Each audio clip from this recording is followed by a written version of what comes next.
ভোরবেলাতে ঘুম থেকে উঠে গেছি, কারণ আজকে ওর ওটি রয়েছে। আর ভোরবেলাতে না উঠলে সমস্ত কাজ শেষ করে আমি হসপিটাল যেতেই পারবো না। তো এখন বাজে কটা আমি ঘড়িটা দেখিও নি, তবে আমি অ্যালার্ম দিয়ে রেখেছিলাম পুরো 4:30 থেকে একদম একটানা 5:30 পর্যন্ত। 4:30, 5টা, 5:15, 5:30 এরকম করে অ্যালার্ম দিয়ে রেখেছিলাম। তো আমি উঠে ওই টুকটাক কাজ সে হাঁটতে সারতে এদিকে মাও উঠে গেছে ঘুম থেকে। এবার আমি তো ঘরটা মুছি, আজকে বৃহস্পতিবার, ঘর দোয়ার মুছে স্নান করে তারপরে মায়ের ঘট বসাবো।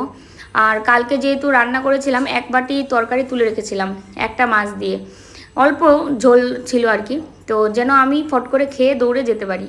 কারণ আমার তো আবার সকালে ওষুধ থাকে, আমি যদি আবার ভাতটা না খাই তাহলে আবার ওই ওষুধগুলো খেতে পারবো না।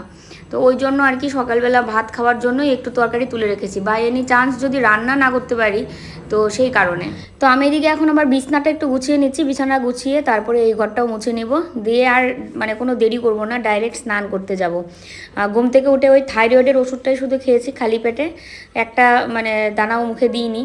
তো এবার হচ্ছে স্নান করে পুজো দিয়ে ডাইরেক্ট ভাতই খাবো, খেয়ে ওষুধ খেয়ে তারপরে আমি রওনা দেবো। আর সকালবেলাতে এত গরম লাগছিল, মানে কলকাতায় এখন কিন্তু বেশ গরম পড়ে গেছে। তো আমরা তো আসলে উত্তরবঙ্গের মানুষ, আর দক্ষিণবঙ্গের এই গরমটা না আমাদের সহ্য হয় না। তো তোমরা অনেকেই বলো যে এটা তো কিছুই না, সামনে আরও গরম পড়বে।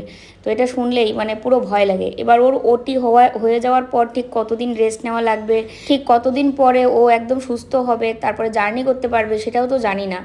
তো বাড়ি যাওয়ার তো জানোই কথা ছিল, এবার একদম ফাইনাল বাড়ি যেতাম আর কি।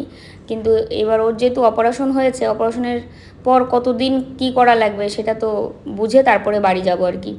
এই গরমটা যদি বাড়িতে কাটিয়ে আসতে পারতাম তাহলে অনেক শান্তি হতো। তার একটা জিনিস ভাবলেও লাগে যে টিভি, ফ্রিজ সব তো এখানে, মানে বাড়িতে গিয়ে যে একটু শান্তিতে ধরো যে সবাই মিলে একটু টিভি দেখবো বা একটু ফ্রিজের জল খাবো এত গরমে, সেটাও সম্ভব হবে না। সব কিছু মিলে একটু মনে করি যে কি জানি আবার এখানে থাকলে কি ভালো হবে নাকি বাড়ি গেলেই ভালো হবে।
তো এইমাত্র আমার পুজো শেষ হয়েছে, আর এখন হচ্ছে খাওয়া দাওয়া করে তারপরে রওনা দিব।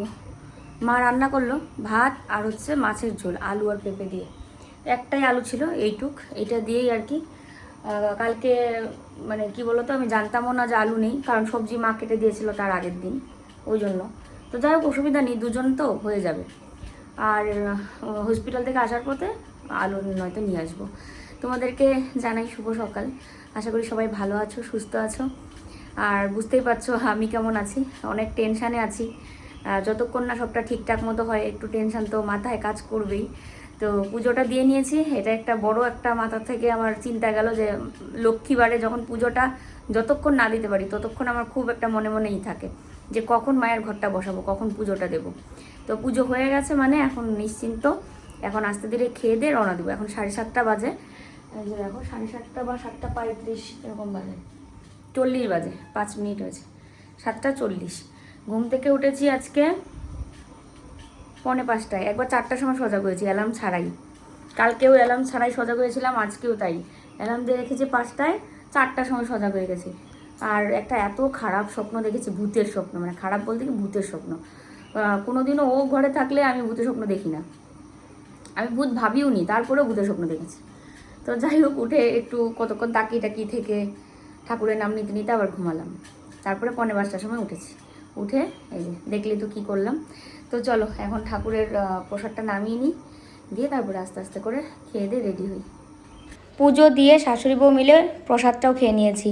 তো প্রসাদ মাকে দিয়ে আমিও খেয়েছি, খেয়ে ঢেকে দিয়েছি।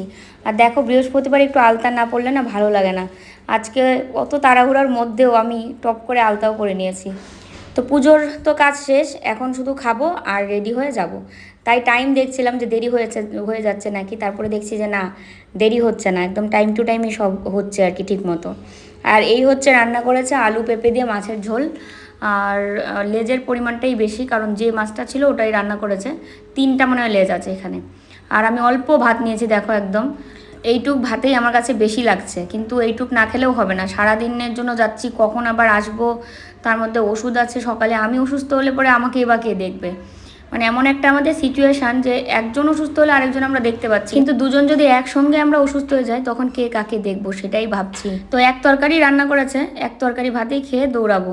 তো চলো খেয়ে নিই, পরে আসছি।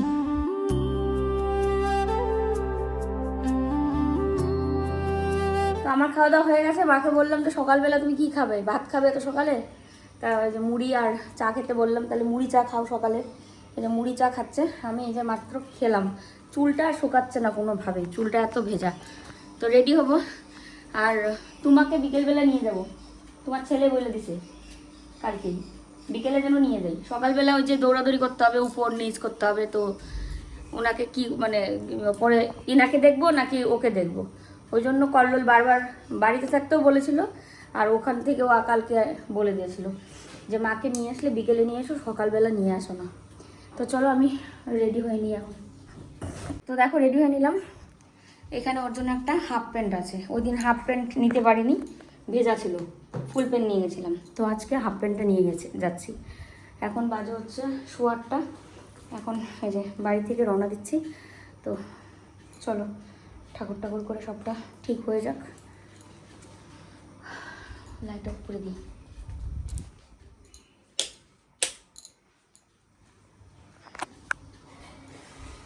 থাকো থাকো থাকো, একটু পরে আসবো, একটু পরে আসবো। দেখো দেখো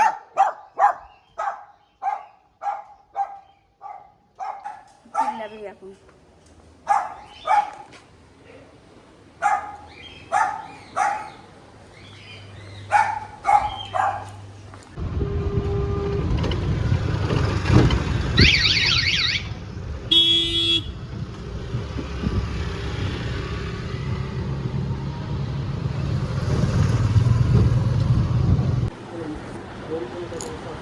হ্যাঁ না কিছু নেই, একটু আমরা 3জন এখানে বসে আছি, 2 দাদা আর আমি। তো এখানে পুজো হচ্ছিল, আর তার মধ্যে ওর অ্যানাউন্সও করেছে যে ওটি শুরু হয়েছে, এবং শেষ হওয়ার পরেও কিন্তু অ্যানাউন্স করেছে। আর চিন্তা করো না, সব ঠিকঠাক হয়ে গেছে। ঠিক আছে, একদম সুন্দর হয়েছে অপারেশন। অপারেশন ভালো হয়েছে, এখন ঠাকুরের নাম। আমরা যে এখানে সবাই মিলে চা বিস্কুট এগুলো সব খাচ্ছি, ওর ওটি হয়ে গেছে, তো এখন বেডে দিয়ে দিয়েছে, পরে আবার দেখা করা যাবে। তো অপারেশনের পর না এত কথা বলতে না করেছে, তারপরে ও না অনেক কিছু বলতে যাচ্ছে, কথা বলতে যাচ্ছে। তো আমরা এখন বেরিয়ে যাব আর কি। তো ওকে একটু হাতটা ঢেকে দিলাম, আবার ওই হাত খুলে ফেলছে। একটু রেস্ট নিক, বিকাল হতে হতে হয়তো একটু সুস্থ হয়ে যাবে, তখন কথা বলা যাবে। কারণ মাত্র তো অপারেশন থিয়েটারতে বার করলো, আর এখন এত কথা বলাতে না করেছে সিস্টার। আর আমি যাওয়ার পথে নিয়ে নিচ্ছি আলু, কারণ আলু নেই, ওই জন্য এখান থেকে আলু নিয়ে নিচ্ছি, আবার বাড়ি গিয়ে কোথায় খুঁজবো আর না খুঁজবো। আমি চলে আসলাম আলু নিয়ে, তো আসলাম আসার সময় আর কি। তো ঢুকছি গেট দিয়ে, রিক্সা দিয়ে এসছি, পুরো ব্যথা করছে পিঠ কোমর।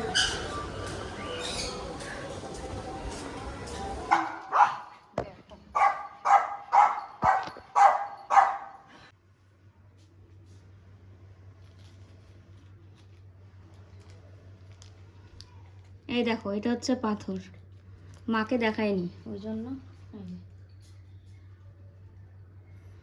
দেখলা সেই শক্ত।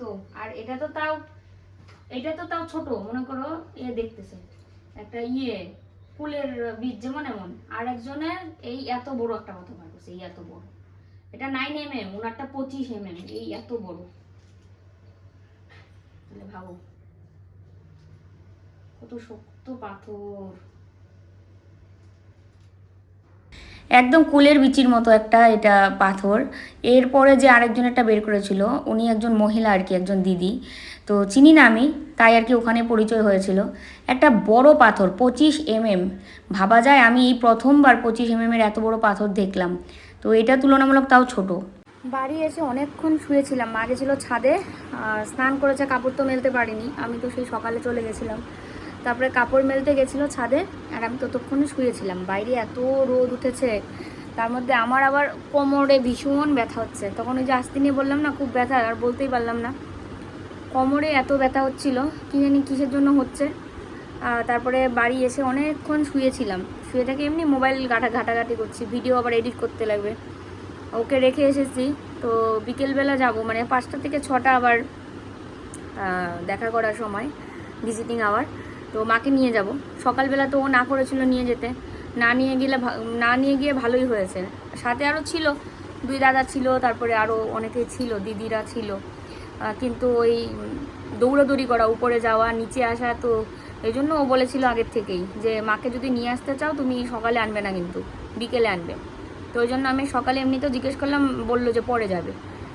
তো যাই হোক, বিকেলে নিয়ে যাব, 5টা থেকে 6টা, 1 ঘন্টা সময়। আর এখন যা রোদ খাকা করছে, মানে মনে হচ্ছে যেন গরম হাওয়াটা আমার মুখে লাগছে এসে। সকালবেলা খেয়ে গেছি, এখন 1 ফোঁটাও খিদে পাইনি যে খাবো ভাত বা কিছু, একদম খেতে ইচ্ছেই করছে না। এসে কাপড়গুলো সব রেখেছি ধোয়ার জন্যে, যে নাইটি টাইটি পরে শুয়ে আছি চুপ করে। বাইরেটার অবস্থা দেখো, আমি দেখে শুধু অবাক হয়ে যাচ্ছি, এখনই এত রোদ, সামনে আরও কী দিন আসছে দেখো অবস্থাটা। আর কালকে এই যে তুলসী গাছটা নিয়ে এসেছিলাম, এটা এখানেই রেখেছি, রোদ টোদ লাগবে ভালো। সেই রোদ, সেই মিকি জানলা লাগিয়ে দিই, রোদ আসে, আসো আসো, চলো। আবার দেখে কি রোদ ঘরে, মানে ঢুকছে জানালা দিয়ে। আর কে যেন বাইরে হেঁচু দিয়েছে, তাতে মিকি চিৎকার করছে, আয় আয় আয় আয়। কি ভাত খাবা? হ্যাঁ, মিকির জন্য আসছো? দেখো মা আর আমি এখন যাচ্ছি, 5টা থেকে 6টা হচ্ছে, 1 ঘন্টা টাইম আছে দেখার আর কি। মিকি এসছে দৌড়ে, মিকিকে যদি অ্যালাউ করতো আমি মিকিকে নিয়ে যেতাম। দেখো দেখো দেখো কেমন করছে। তো এতক্ষণ এই শুয়ে বসে ওষুধের মানে সব কমপ্লিট করলাম আর কি, রেস্টও হলো। তো এখন এই যে রওনা দিচ্ছি, আর ওখান থেকে এসে তারপরে কি হয়েছে সন্ধ্যা দেবো, কারণ এখন মাত্র 4:45 বাজে, এখনও সন্ধ্যা হয়নি।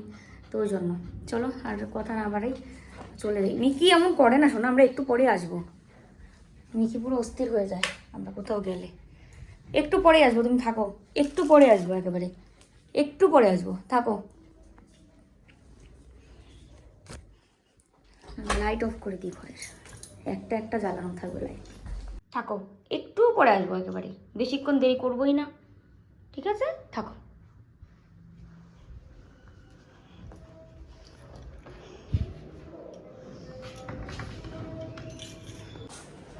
তো মিকি একটু একটু করে চিল্লাবে একটু পরে, হয়তো বুঝতে পারবে। আমাদের এখান থেকে রিক্সা দিয়ে যেতে হয়, রিক্সা দিয়ে আসতে হয়, আরও একটা লাইন আছে, ওইদিকে যাইনি কোনো দিন। তো যেতে 100 টাকা, আসতে 100 টাকা, দূরত্ব কিন্তু বেশি না, তারপরেও এটা উল্টো রাস্তা বলে নাকি কি জানি। আর আনন্দলোক হসপিটালটা কিন্তু পড়েছে সল্ট লেকে, আর সল্ট লেক দিয়ে তো যেতে হয়, মানে এত সুন্দর লাগে না পরিবেশটা, তার মধ্যে এখন বিকেলবেলা এত দারুণ লাগছিল পরিবেশটা, কিন্তু মাথায় তো অন্য চিন্তা আবার।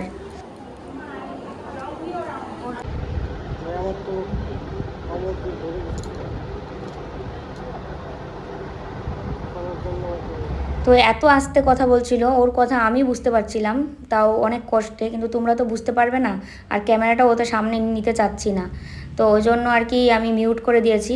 ও মানে বলছিল এইদিকে কি লাইন লাগিয়েছে, ওটা কি করেছে, এইগুলো গল্প করছিল। আর এই যে মা আর আমি এখানে দাঁড়িয়ে আছি, আর তারপরে আবার এসছি দেখতে, মানে 1 ঘন্টা সময় থাকে, তো 1 ঘন্টার মধ্যে আমরা অনেকবার যাওয়া আসা করেছি, দাঁড়িয়েছিলাম, আবার বেশিক্ষণ দাঁড়ালে গল্প করে, সেই কারণে বেশিক্ষণ দাঁড়াইও না। হ্যাঁ, কেয়াকে বলছি বারবার চিত্রা চিত্রা চিত্রা। এই যে সুদীপ কেয়া এসছে এদিকে, আর চিত্রা এসছে, আর এই যে দিদি আর ওই আন্টিকে দেখতে পাচ্ছ, ওনাদেরও বাড়ির পেশেন্ট রয়েছে এখানে।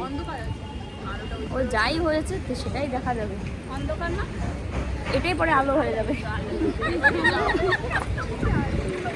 আর ওই যে মা পিছনে, তো 6টা বেজে গেছে, আমরা বেরিয়ে গেছি, এখন ওই বাড়ি পথে যাবো, রওনা দেবো। কি হাওয়া দেখো, কি হাওয়া দিচ্ছে এখানে।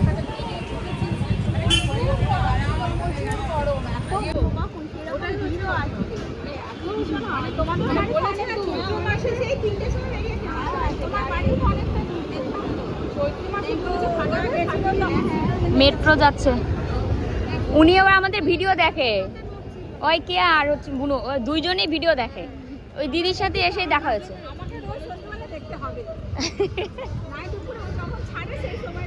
আবার দুপুরবেলা আরো একজন দিদি এসেছিল, ছেলেকে পরীক্ষাতে বের করে নিয়ে এদিকে এসছে, ছেলেটা আবার আমার সাথে দেখা করার জন্য এসছে, বলে কাকিমুনির সাথে দেখা করব, 9-এ পড়ে।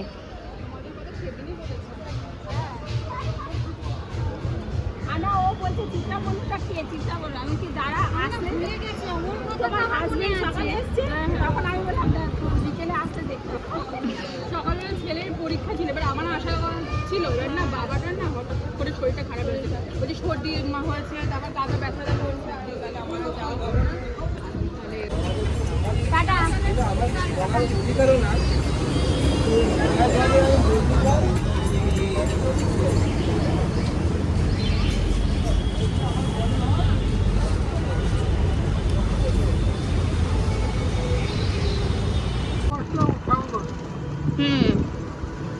নতুন ব্রিজ হয়েছে আর ওইদিকে। তো তারপরে সন্ধ্যা দিয়ে টিয়ে রেস্ট, মানে পুরো রেস্টে কাটালাম এই কিছুক্ষণ। তারপরে মা আর আমি দুজনে চা খেলাম, আর চাটা খেয়ে এখন মার ভাত খাওয়াও কিন্তু হয়ে গেছে, আমি খাইনি। মাকে বললাম যে তুমি খেয়ে নাও, একটা গ্যাসের ওষুধ খেয়েছিল, তারপরে গ্যাসের ওষুধ খাওয়ার পর খেয়েও নিয়েছে। আর মিকিকে নিয়ে মানে এই কিছুক্ষণ সময়ের মধ্যে অনেক কিছুই করা হয়েছে, কিন্তু আর ভিডিও করা হয়নি। তারপরে মিকিকে নিয়ে ছাদে গেলাম, ও মানে 2-3 দিন ধরে পটি বন্ধ করে রেখেছিল, কারণ হচ্ছে ঘরে করে না, ভদ্র, খুবই ভদ্র, শুধু হিসু পেলে হিসুটা করে, তাও আবার তোমার হিসু করলে বাথরুমে নিয়ে যাই ওকে। আমরা ধরো আসলাম কোথার থেকে, তারপরে আমি ওকে নিয়ে বাথরুমে গিয়ে ফট করে ধরলাম, তখন হিসুটা করলো, মানে কোথার থেকে বাইরে থেকে এসে ওকে তুমি যেখানেই ধরো ও সেখানেই হিসু করে।